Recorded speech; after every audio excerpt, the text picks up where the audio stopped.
तो हमने सोचा कि कुछ मुद्दे हैं जिन पे आपसे बात की जाए। आपको मालूम होगा कि जब 8 मार्च 2020 को इस पार्टी का गठन हुआ तो जो हमारा मेन एजेंडा था पार्टी गठन करने का, 3 चीज़ें थी उस वक्त। एक, ये जो protection of jobs for the residents of Jammu and Kashmir, land should be reserve for the residents of Jammu and Kashmir only.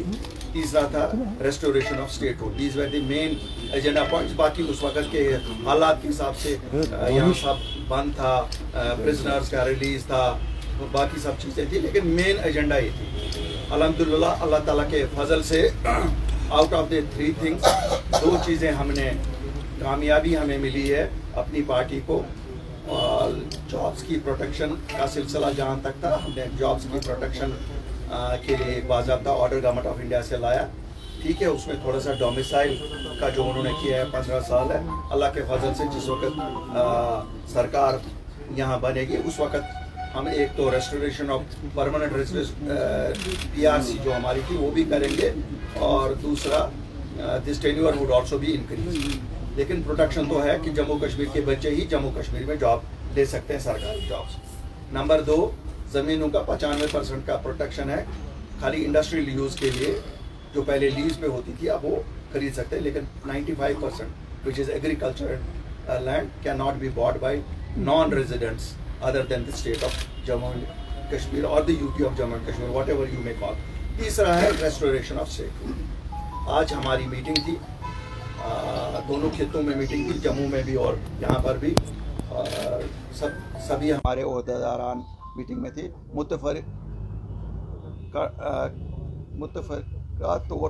मुतफ़िका तौर पे ये करार पाया कि हमारा एक डेलीगेशन गवर्नर साहब से मिलेगा जो रेस्टोरेशन ऑफ स्टेटहुड के लिए फॉर्मली डिमांड करेगा। बिकॉज आपने देखा होगा पिछले 3 महीने से हम लोगों में हैं, लोगों की तरफ से भी इस डिमांड की तायीद की गई है। हम ये गवर्नर साहब को करना चाहते हैं, और जो गवर्नमेंट है, गवर्नमेंट को हर एक डिस्ट्रिक्ट में हमारी डिस्ट्रिक्ट कमेटियाँ जाके डिस्ट्रिक्ट मजिस्ट्रेट्स के थ्रू या DCs के थ्रू हम वहाँ से भी फॉर्मली सभी 20 डिस्ट्रिक्ट से ये भेजेंगे। So we want to register and achieve this statehood जो हमसे छीना गया है 5 अगस्त 2019 को। दूसरी जो मेन अहम बात हम आज आपसे करना चाहते हैं कि आपको मालूम है पिछले 3-4 महीने में काफ़ी प्रिवेंटिव डिटेंशन्स हुई हैं। पहले कहा गया कि साहब टूरिज़म का सीज़न है तो हम चाहते हैं कि लॉ ऑर्डर यहाँ ठीक रहे। फिर कहा गया कि यहाँ साहब अमरनाथ यात्रा है, उस पर बड़ी हाइप दी गई। अल्हम्दुलिल्लाह अल्लाह ताला का शुक्र है, मैं अपने लोगों को मुबारकबादी देता हूँ। ये जम्मू कश्मीर की लोगों की वजह से कामयाब हुई है यात्रा या टूरिज़म सीज़न। अमन अमान बिल्कुल ठीक रहा, और जैसा कहा जाता था ये वही अनासर हैं जिन्होंने कभी ये सही तर्जुमानी नहीं की कि जम्मू कश्मीर के हालात ये। उन्होंने हमेशा कहा कि साहब यहाँ तो कुछ होने वाला है, और उसमें हमारी इकॉनमी को भी तबाह करते हैं और हमारे बच्चों को भी परेशान करते हैं। तो काफ़ी सारे बच्चे प्रिवेंटिव डिटेंशन में बंद है। हम आज मांग करते हैं LG साहब और जो ये इंतज़ामिया यहाँ की है कि उन बच्चों को छोड़ा जाए। किसी का बाप 94 में उस थॉट के साथ था जिस थॉट को आज गुनाह माना जाता है। मुझे ये मालूम नहीं, उस वक्त भी गवर्नमेंट ऑफ इंडिया थी, बच्चा पैदा हुआ 2002 में, आज उसको गिरफ्तार किया जाता है। तुम्हारा बाप 94 में था। यार ये तो शादी भी नहीं बाप की हुई थी, उसके बाद शादी हुई, 2002 में वो पैदा हुआ। अब इस बच्चे को सिलेक्शन हो गई, फेयर प्रोसेस से एक सिलेक्शन हो गई, अब उसको नौकरी भी नहीं दे रहे हैं। उसको कह रहे हैं कि साहब क्लियरेंस में कहते हैं साल, और साल भर वो कहाँ जाएगा, किसके पास जाएगा, कोई क्लियरेंस नहीं देता है। तो आज हम ये भी मांग करते हैं this draconian system should and. क्या रिश्तेदार, कोई किसी का रिश्तेदार कहीं मिलिटेंट रहा है उसको भी बंद कर रहे हैं, उसको कह रहे हैं कि नौकरी नहीं तुझे मिलेगी। फिर क्या इन बच्चों को हम फिर इनको को बोलो लाल चौक में एक आजकल उठा रहे हैं, ये लाल चौक को कुछ कर रहे हैं। अब हमें तो मालूम नहीं है, क्यों लोगों से तो पूछते नहीं हैं। फिर फांसी का एक फंदा बनाए, हम बच्चों को कहेंगे आओ चढ़ो इस फांसी पे, क्यों? उनके लिए तो और कोई फ्यूचर नहीं रखा इन्होंने। उन बच्चों ने अपनी मेहनत से इनके कॉम्पिटिटिव एग्जाम्स में बैठ के कामयाबी हासिल की। अब उनको कहा गया साहब नहीं, आपको क्लियरेंस लानी है। लानी किसे है क्लियरेंस? पहले जिन लोगों से क्लियरेंस लानी है उनको क्लियर होना चाहिए, क्लियर करना भी है या नहीं। उनका तो शायद दिमाग का ऐसा चलता है कि क्लियर ही नहीं करना है। जब नहीं करना है तो या तो अगर कहीं किसी मंदिर पे चढ़ावा चढ़ाना है या मस्जिद पे कुछ दे देना है, वो भी बताएं हमें। हम अपने बच्चों को कहेंगे कि भाई साहब आपको बेड़ू कहीं चढ़ाना है, कहीं पे कोई और चीज़ चढ़ानी है, चढ़ावे में फिर आपको क्लियरेंस मिलेगी। तो ये बूथ मुझे पता नहीं कितना बड़ा है जिस बूथ से ये हम सबको डरा रहे हैं और हमारे बच्चों की जिंदगियां खराब कर रहे हैं। तीसरा, शर्म की बात है, कॉम्पिटिटिव एग्जाम्स कहा जा रहा है ट्रांसपेरेंटली कर रहे हैं। हम मानते हैं, हर एक बात मानते हैं, हम क्या करेंगे? आप लोगों की भी जबान बंदी है, आप बात नहीं कर सकते हो, हम आपकी मजबूरी भी समझते हैं, वरना आप तो चीथड़े निकाल देते इस पूरे सिस्टम के, लेकिन आप भी मजबूर हो, बात नहीं कर सकते हो। इम्तिहान आपने कंडक्ट किया, रिजल्ट आपने निकाला, आपकी गवर्नमेंट, आपका सिस्टम, फिर कहते हो साहब ये तो चोरी थी। 3 साल लगे इस बच्चे को, इसने इम्तिहान दिया, इसने पढ़ा, इसने इम्तिहान पास किया, 1 साल के बाद आपने रिजल्ट निकाला। रिजल्ट निकलने के बाद शायद आपको अपने मनपसंद की परसेंटेज नहीं इसमें आई, फिर आप कहते हो अब ये भी कैंसिल, फिर दूसरा भी कैंसिल, फिर तीसरा भी कैंसिल। सरकार सफ़र कर रही है, इंजीनियरिंग डिपार्टमेंट्स में इंजीनियरों की कमी, पुलिस डिपार्टमेंट में पुलिस फोर्सेस की कमी, बाकी आप देख रहे हैं अकाउंट्स असिस्टेंट्स के साथ क्या। गर्ज मतलब कहने का है क्या है, ये अंधेर नगरी है यहाँ, जिसको इनको जो मर्जी है, किसी को ठप्पा लगा देते हैं चोरी का, किसी को ठप्पा लगा देते हैं ईमानदारी का। अब हम इनको चोर कहें कि ईमानदार करें कहें, ये मुझे पता नहीं है। आप लोग तो फैसला ना कर पाएंगे, क्यों? जो 4th पिलर ऑफ डेमोक्रेसी था वो तो पहले ही बैठ चुका है, आप लोग तो बिल्कुल बैठ चुके हो। क्यों? आपकी मजबूरी है, आपकी मजबूरियों में आप कुछ नहीं कह सकोगे, लेकिन हम तो कहेंगे, क्यों? हम तो पब्लिक रिप्रेजेंटेटिव है, हमें तो लोगों के लिए निकले हैं घरों से। तो मैं आपकी वसातत से समझता हूँ आज आप इसको हाईलाइट करेंगे, और एक दिन ज़रा करिए, सरकार के ना मानिए, क्योंकि ये हमारे मुस्तकबिल का मसला है। आज इसको न्यूज़ में हेडलाइन भी बनाइए, आज इसको अखबारों में भी हेडलाइन बनाइए, क्योंकि ये आपके बच्चे भी है, ये आपकी स्टेट भी है जिसको हम मांग रहे हैं। ये हम सब के भविष्य का सवाल है, ये हमारी पहचान का सवाल है, ये हमारे उन बच्चों का सवाल है जिनका कोई गुनाह नहीं किया हुआ है। तो मुझे उम्मीद है आज you will do an extra effort to see that this voice is raised with full force. Thank you. Sir, आपने बात करी अभी 370 की हम बात कर रहे हैं, आपने कहा कि क्या आपको नहीं लगता कि ये जो अभी प्रॉब्लम है ये अभी सुप्रीम कोर्ट में पहुंच चुकी है? while demanding on such things, आपको लगता है कि ये चीजें रिएक्ट कर पाएंगी और you will get any sufficient answer about your query or your demanding? मैं तो देखिए साहब, मैं तो 370 और 35 से सुप्रीम कोर्ट में है, मैंने तो कुछ नहीं उस पर, मुझे मालूम है, मैं जज्बात में नहीं बोलता हूँ, मुझे पता है वो सुप्रीम कोर्ट फैसला करेगा। अल्लाह करे जज साहिबान के दिल में रहम आ जाए, वो वही फैसला करें जो जम्मू कश्मीर के लोग चाहते हैं। तो मैं तो उस पर बात नहीं कर, लेकिन स्टेटहुड तो इनका वादा है, होम मिनिस्टर साहब का वादा है, प्राइम मिनिस्टर का वादा है, कर लीजिए ना रेस्टोर, हमारी पहचान तो रेस्टोर करिए। 2 टुकड़े तो आपने किए, उसको तो हम कुछ नहीं अभी कहते हैं, वो तो सुप्रीम कोर्ट डिसाइड करेगा क्या होगा क्या नहीं होगा, लेकिन ये तो हमारी जायज़ मांग। अगर हम चुप बैठते फिर तो ये जॉब्स की रिजर्वेशन भी नहीं, 370-35A के बाद तो हर everybody was allowed to apply for jobs. लेकिन जब हम लोग निकले, मेहनत की ना, उसी के लिए निकले ना, इसीलिए तो हम पब्लिक रिप्रेजेंटेटिव है। अगर अपनी पार्टी की पहचान आज है, अगर अपनी पार्टी को आज मानता जानता कोई है, वो इसीलिए है ना, क्यों ना हमने 370 का बोझ वहीं रख के फिलहाल नौकरियों को तो बचाया, ज़मीनों को तो बचाया। तो अब स्टेटहुड तीसरा रहता है मेरा एजेंडा, मैं कहता हूँ वो भी लाऊंगा। 370 जब आएगा फिर उस वक्त 370 मुझे भी मिलेगा, जम्मू वाले को भी मिलेगा, सबको मिलेगा, वो तो कोर्ट करेगा ना डिसाइड। वो इनसे मांगना ना मांगना, ना मैं उन बेवकूफ़ों में हूँ कि मैं कहूँगा कि साहब मैं लाऊंगा। वो आपको पता है मैं आज डिवेट नहीं करना चाहता हूँ, because I don't want to dilute these main issues. ये आज हमारी जिंदगी और मौत का सवाल बना है मेरे बच्चों के लिए, जिस तरह मेरे बच्चों को आज क्लियरेंस के बारे में बात कर रहे हैं, और you coating the implementing authority और द एग्जीक्यूटिव पार्ट। देखिए, हम दोनों को, मुझे बड़ा खुल के बात करने की आदत है। जज भी मैं ही, मुलजिम भी, यहाँ तो मुलजिम भी यही, वकील भी यही, जज भी यही है, तो सब कुछ है ना। यहाँ किसको पता है? मुद्दी भी यही, यहाँ किसी को पता नहीं कौन एग्जीक्यूट करता है, कौन ऑर्डर करता है, कौन रोकता है। Do you know? Is there any transparency? Bukhari साहब, मेरा नाम इमरान नाइक है, कश्मीरी ब्यूरो से हूँ।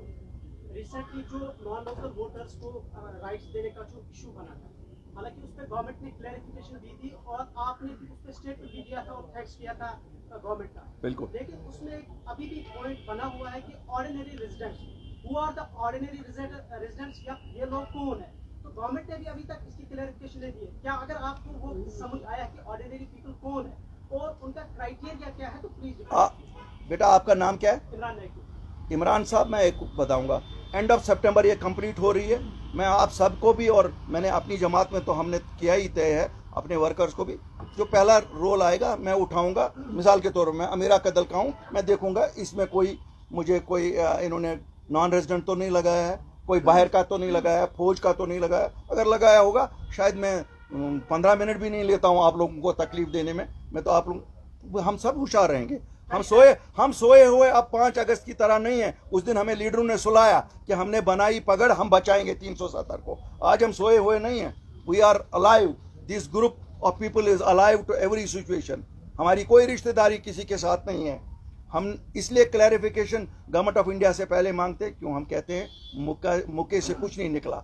हम जरा देख लें हाथ जोड़ के, वी हैव बीन एश्योर्ड कि उसमें कोई भी नहीं होगा, जैसे क्लैरिफिकेशन आई। लेकिन हम वहीं पे छोड़ते नहीं, शुक्रिया भी करते। हम जनाब कहते हैं ना, पीर की इज्जत और चोर की नज़र भी रखते हैं। हम जिस वक्त लिस्ट निकलेगा हम देखेंगे एक एक करके, every constituency we will be the first ones to point out if there is any ambiguity. So that means exclusion of the voters होगा उसमें, exclusion of the non-local voters होगा उसमें। नहीं सब नॉन लोकल कैसे आ ही नहीं सकता है। देखिए नॉन लोकल कैसे बन सकता है? ये तो स्टेटहुड का तो सेंटर ने क्लियर कर दिया, इलेक्शन उनके बाद ही होगा। जब मैं सो जाऊं, आपका मतलब है कि मैं सो जाऊं? नहीं, देखिए वो तो बहुत कुछ कहते हैं। उन्होंने 1947 में कहा था कि राइट टू प्लेबिसिट दे देंगे। हमारे लीडर सो गए तो मिला क्या? 370 भी गया। तो जो है, तो आज उनको अगर इलेक्शन के बाद देना है तो आज देने में आपत्ति क्या है? आज क्या यहाँ खत्म हो जाएगा? अगर स्टेटहुड वो रिस्टोर करेंगे क्या होगा? अगर हम सब उनकी इस पे बैठते तो हमारी तो क्लास 4 में हमें खाली क्लास 4 रहती है। यहाँ जमीनें तो आके उन्होंने खरीदी भी होती। आपको मालूम होगा कुछ लोगों ने तो पैसे भी एडवांस किए थे यहाँ, लेकिन जब ऑर्डर आ गया कि नहीं साहब नहीं खरीद सकते हो, करना जिद्दोजहद साहब करनी पड़ेगी। क्यों? इतना we cannot take for granted. जो दिल्ली ने कहा वो खुद ही दे देगी। यहाँ माँ भी तब तक नहीं देती है जब तक रोना नहीं शुरू करेगा। और हमारा तो मेन एजेंडा है ये। So we will start this has started already. हमने लोगों की तायीद भी की है और कंटिन्यू जो हमारा पब्लिक राबता मुहिम है उसमें भी हम जाएंगे। लेकिन हमें फर्स्ट फेज में पब्लिक राब्ते में लोगों से ये फीडबैक मिला कि हमारे बच्चों के लिए बात करो, और ये सही बात है। प्रिवेंटिव डिटेंशन में ये नौकरियों की बात करो, ये क्लियरेंसेस की बात करो, ये मेन।